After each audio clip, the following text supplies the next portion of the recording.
কথা বলছে যে তার বাবার অসুস্থতায় আমি ছিলাম না। সম্পূর্ণই ভিত্তিহীন কথাটা।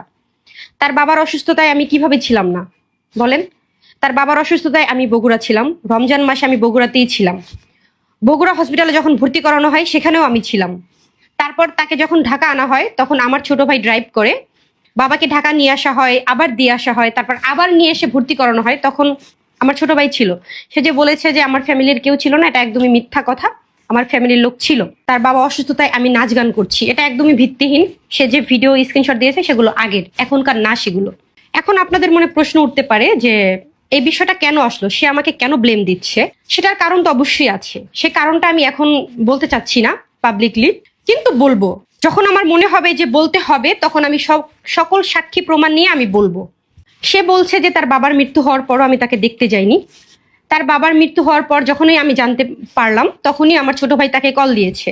সে সরাসরি আমাকে হুমকি দিয়েছে আমার ছোট ভাইয়ের মাধ্যমে। তাকে বলেছে যদি আমি সেখানে যাই আমাকে সে মেরে ফেলবে। তো বুঝতেই তো পারছেন, একটা মানুষ যেখানে মারা গিয়েছে সেখানে আমি গিয়ে আসলে আর একটা ঝামেলা করতে চাইনি বিধায় আমি যাইনি।